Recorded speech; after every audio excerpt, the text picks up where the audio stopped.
हम प्रोनाउंसिएशन क्या करते थे, पार्चुरेशन।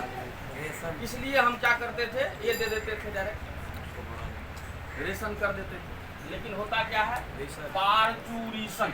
क्या होता है, पार्चुरेशन मतलब क्या होता है, प्रसव। अच्छा बताइए, बच्चे को जन्म जो पुरुष देगा कि स्त्री?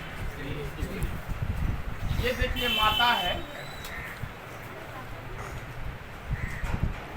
और आप लोग जानते हैं कि माता का शरीर होता है,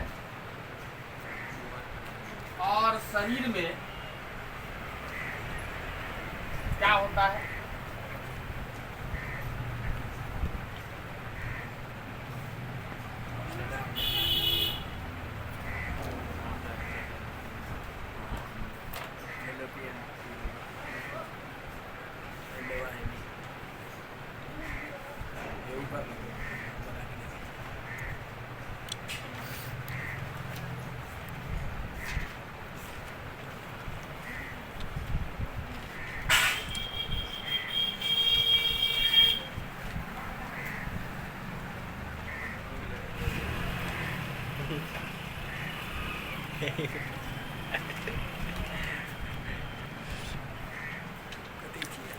मादा जनन तंत्र आप लोग को बताया गया था, और मैंने इसको क्या कहा था, यूटेरस, गर्भाशय।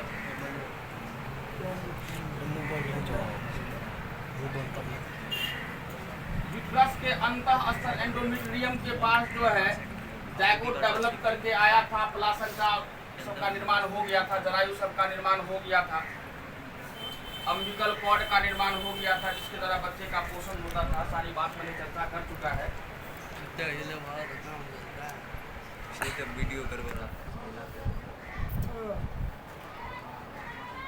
अब देखो, यूटेरस में जो होता है, ये जो है ब्लास्टुला या ब्लास्टोसिस्ट जो होता है, हमने कहा था कि 8 सप्ताह के बाद जन्म से पहले भ्रूण को फीटस कहा जाता है, और यही फीटस जो है धीरे धीरे डेवलप करके क्या होता है, बच्चे में क्या होता है, कन्वर्ट हो जाता है, बच्चे में कन्वर्ट हो जाता है। तो हम लोग प्रेगनेंसी देख चुके हैं, भ्रूण का विकास कैसे होता है देख चुके हैं। अब भ्रूण का विकास हो गया और 9 मंथ का पीरियड जो है खत्म हो गया। 9 मंथ का पीरियड मतलब क्या होता है, अवधि, समय। 9 मंथ का जब पीरियड खत्म हो जाता है, तब जो है माँ जो है बच्चे को जन्म देती है। तो सबसे पहला बात है कि प्रेगनेंसी के बाद जो है प्रसव होता है, और प्रसव का अवधि जो होता है औसतन जो है एवरेज, कितना औसतन एवरेज जो लिया गया है 9 महीना 5 दिन ना। इसका मतलब इतना दिन का एवरेज लिया गया है प्रसव का। तो अब बात उठता है, देखो ये बच्चा तो माँ के गर्भ में पल रहा है ना, बच्चा कहाँ पल रहा है, माँ के गर्भ में पल रहा है। और एक बात याद रखना कि जब तक जो है बच्चा माँ के गर्भ में पल रहा होता है, जो पढ़े लिखे व्यक्ति होते हैं उसको गेस्टेशन पीरियड कहते हैं। क्या कहते हैं, मतलब गर्भावस्था में जब बच्चा रहता है, गेस्टेशन अवधि।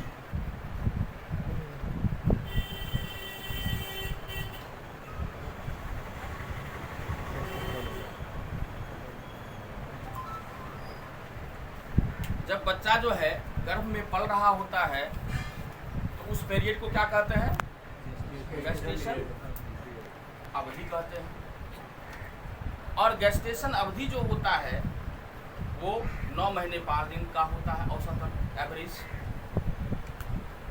और जब समय पूरा पूरा हो जाता है तब ये चाइल्ड जो है, जो कि माँ के गर्भ में है, वह जो है गर्भ से बाहर निकलता है।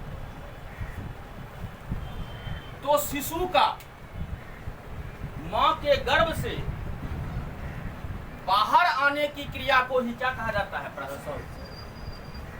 दिक्कत है, शिशु का माँ के गर्भ से बाहर आने की क्रिया को।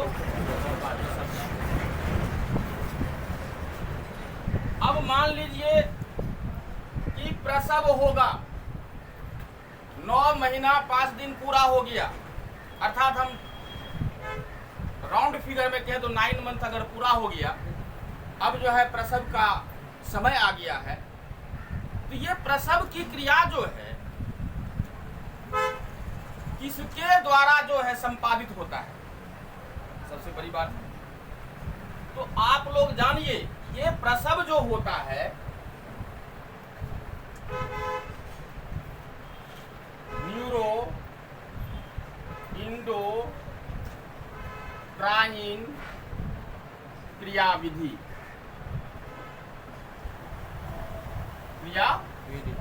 न्यूरो इंडोक्राइन क्रियाविधि द्वारा जो है ये प्रसव की क्रिया प्रेरित होती है। क्या समझे?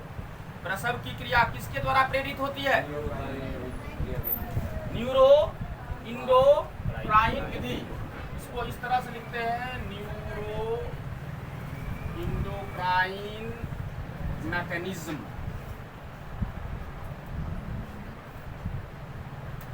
तो आपको पूछा जाएगा कि प्रसव क्या है, तो कहेंगे कि माँ के गर्भ से शिशु का बाहर आने का क्रिया जो है प्रसव कहलाता है। प्रसव का अवधि कितना होता है? 9 महीना होता है मनुष्य में, औसतन 9 महीना 5 दिन होता है। किसी में तो 4 दिन 5 दिन लेट भी होता है, इसलिए ऐसा लिखा गया औसतन। ठीक है ना, 9 महीना 5 दिन। तो प्रसव की परिभाषा समझ लिए, प्रसव का अवधि समझ लिए। अब पूछा जा रहा है कि प्रसव जो होता है वह किसके द्वारा प्रेरित होता है, तो कहेंगे न्यूरो इंडोक्राइन विधि द्वारा प्रेरित होता है। अब बात उठता है कि न्यूरो इंडोक्राइन मैकेनिज्म क्या है? न्यूरो इंडोक्राइन मैकेनिज्म क्या है? देखिए, न्यूरो इंडोक्राइन क्रियाविधि। न्यूरो का अर्थ होता है न्यूरॉन। न्यूरॉन का अर्थ क्या होता है? हम लोग के मस्तिष्क का कोशिका न्यूरॉन होता है। हम लोग का ब्रेन का सेल का नाम क्या है? न्यूरॉन। न्यूरो इंडोक्राइन कहता है कि मस्तिष्क जो होता है उसके इर्द गिर्द उसके क्षेत्र में एक ग्रंथि होता है। क्या होता है? ग्रंथि होता है, उसको कहते हैं ग्लैंड।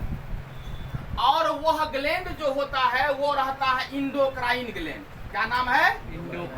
Endocrine gland. इसको हम लोग हिंदी में कहते हैं अंतःस्रावी ग्रंथि। अंतःस्रावी ग्रंथि।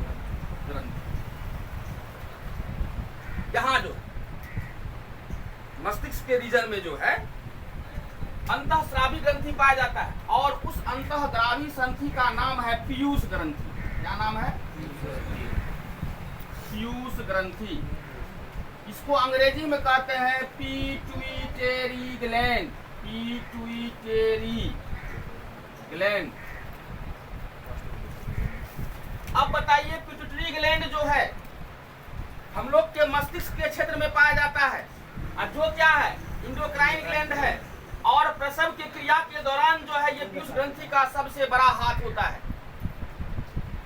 और पीयूष ग्रंथि जो है न्यूरो रीजन में पाया जाता है। चूंकि पीयूष ग्रंथि इंडोक्राइन ग्लैंड है, इसलिए कहा जाता है कि यह जो है प्रसव की क्रिया जो है न्यूरो इंडोक्राइन क्रिया विधि द्वारा क्या होता है? प्रेरित होता है, इंड्यूस्ड होता है। अब होता क्या है इसमें देखो, हम कैसे समझेंगे कि पीयूष ग्रंथि के द्वारा प्रसव की क्रिया प्रेरित होती है? होता क्या है, ये पीयूष ग्रंथि जो है जब 9 महीना पूरा हो जाता है, गेस्टेशन पीरियड का अंतिम होता है, प्रेगनेंसी का अंत हो जाता है, तब उस 9 मंथ जब पूरा हो जाता है, तब उसके बाद पीयूष ग्रंथि जो है एक हार्मोन को निकालता है। क्या करता है? एक हार्मोन को निकालता है, और उसको कहते हैं ऑक्सीटोसिन। क्या कहते हैं? ऑक्सीटोसिन। और ये ऑक्सीटोसिन हार्मोन जो होता है, ये गर्भाशय, ये देख रहे हैं ना यूट्रस, इसमें संकुचन उत्पन्न करता है। तो क्या करता है? गर्भाशय में संकुचन उत्पन्न करता है। संकुचन का अर्थ हुआ सटकना, फैलना, सटकना, फैलना। संकुचन का अर्थ होता है कॉन्ट्रैक्शन। तो सबसे पहला बात कि प्रसव की क्रिया जो है न्यूरो इंडोक्राइन क्रिया विधि द्वारा प्रेरित होता है, और न्यूरो इंडोक्राइन विधि में सबसे इंपॉर्टेंट ग्लैंड जो है पीयूष ग्रंथि होता है। जब 9 मंथ पूरा हो जाता है तो ये पीयूष ग्रंथि जो है एक हार्मोन का स्राव करता है, सिक्रीशन करता है, निकालता है, जिस हार्मोन को ऑक्सीटोसिन कहते हैं। ये ऑक्सीटोसिन जो है प्रभाव डालता है किसके ऊपर? यूट्रस के ऊपर, गर्भाशय के ऊपर प्रभाव डालता है, जिससे क्या होता है? संकुचन उत्पन्न होता है। क्या होता है? संकुचन उत्पन्न। अब देखो, जैसे पीयूष ग्रंथि ऑक्सीटोसिन को निकाला और ये प्रभाव डाला यूट्रस पर, तो यूट्रस में संकुचन होना शुरू हो गया। जैसे इस हार्मोन के द्वारा संकुचन हुआ, तब क्या कहेगा? जब संकुचन होना प्रारंभ हो गया यूट्रस में, गर्भाशय में, तो पिट्यूटरी ग्लैंड और हार्मोन को स्रावित करेगा। कौन सा? ऑक्सीटोसिन। पहले देख लिया कि ऑक्सीटोसिन से जो है संकुचन शुरू हो रहा है कि नहीं। जब शुरू हो गया तो समझ गया पिट्यूटरी ग्लैंड। पिट्यूटरी ग्लैंड को मास्टर ग्लैंड भी कहा जाता है, मतलब ग्लैंडों का मालिक, ग्रंथि का मालिक भी कहा जाता है। तो ये पीयूष ग्रंथि जो है, जो मास्टर ग्लैंड के नाम से जाना जाता है, जब 9 मंथ पूरा हो जाता है तो प्रसव क्रिया के दौरान जो होता है ऑक्सीटोसिन हार्मोन को स्रावित करता है। और जब ऑक्सीटोसिन हार्मोन प्रभाव डालता है गर्भाशय पर, जब संकुचन होना प्रारंभ होता है, संकुचन होना प्रारंभ हो ही जाता है, तब जो है पिट्यूटरी ग्लैंड के द्वारा और अधिक मात्रा में ऑक्सीटोसिन नामक हार्मोन क्या होता है? स्रावित होता है। अब बताओ, ऑक्सीटोसिन नामक हार्मोन जो है ये किसमें संकुचन उत्पन्न करता है? गर्भाशय में। और अधिक अगर निकालेगा तो और अधिक संकुचन न होगा। इसका मतलब गर्भाशय का संकुचन का क्रिया क्या होता है? काफी तेज हो जाता है, काफी तेज हो जाता है। जब तेज हो जाता है तब इसके बाद जो है गर्भ से जो है बच्चा क्या होता है? माँ के शरीर से बाहर होता है। उसी को हम लोग क्या कहते हैं? प्रसव, पार्चुरेशन। और जब प्रसव हो जाता है तब प्लासेंटा जो बनता है, जैसे बच्चा जो है शरीर से बाहर हो गया, इसके बाद प्लासेंटा, इसके द्वारा जो है यूट्रस और फीटस दोनों जुड़ा हुआ था अंगुली जैसा रचना द्वारा, वो भी प्लासेंटा के बाद में क्या होता है? शरीर से बाहर निकल जाता है। तो प्रसव जो क्रिया होता है, एक बात और लिखा होगा नोट्स में, प्रसव जो क्रिया होता है उसमें गर्भाशय और प्लासेंटा वही दोनों संकेत को उत्पन्न करता है कि अब बच्चा जो है बाहर निकलेगा। और जैसे बच्चा बाहर निकलने का संकेत देता है कौन? गर्भाशय और प्लासेंटा, तो तुरंत मास्टर ग्लैंड को पता चल जाता है। किसका खेल? गर्भाशय का, प्लासेंटा का। वो इंडिकेट करना शुरू कर देता है। और जैसे ही इंडिकेट करता है तो ये पिट्यूटरी ग्लैंड क्या करता है? ऑक्सीटोसिन को साबित कर देता है। और ये ऑक्सीटोसिन क्या करता है? खट से गर्भाशय के पास पहुंचता है, कहता है तुम संकेत दे रहा था, क्या बात है? बोल रहा है क्या इशू होगा? तो कोई बात नहीं है, तुमको हम जो है फायदा देते हैं, और संकुचन को तेज कर देता है, जिससे क्या होता है? माँ के शरीर से जो है शिशु गर्भ से बाहर निकल जाता है। तो वही बात है कि माँ के गर्भ से शिशु के बाहर निकलने की क्रिया को क्या कहते हैं? पार्चुरेशन, मतलब प्रसव। अब जो हमने आपको बताया है, आपको लिखाया है, उसमें आप देखिए कहीं दिक्कत है तो बोलिए।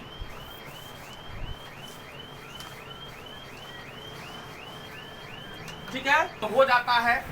तब उसके बाद जो है कुछ दिनों तक जो है माँ का स्तनपान जो है बच्चों के लिए जरूरी होता है। क्यों होता है जरूरी? क्योंकि माँ के दूध में कोलेस्ट्रॉल रहता है। क्या रहता है?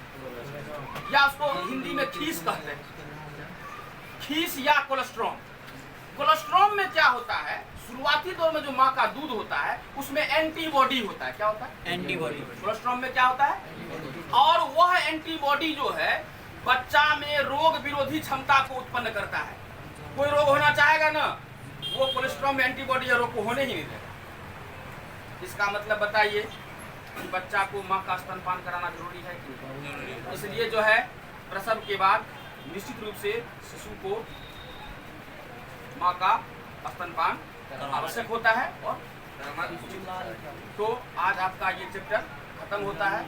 फिर हम लोग दूसरे दिन नेक्स्ट दिन बात करेंगे नेक्स्ट चैप्टर, जो कि इम्पोर्टेंट चैप्टर है आपके एग्जामिनेशन दृष्टि से, और उससे long type short type objective question का अंबार रहेगा, भरपूर रहेगा। उस चैप्टर को हम लोग ठीक ठाक से पढ़ेंगे, रिजल्ट बनाएगा। ठीक है, आज यहीं तक, मिलते हैं दूसरे क्लास में। Thank you.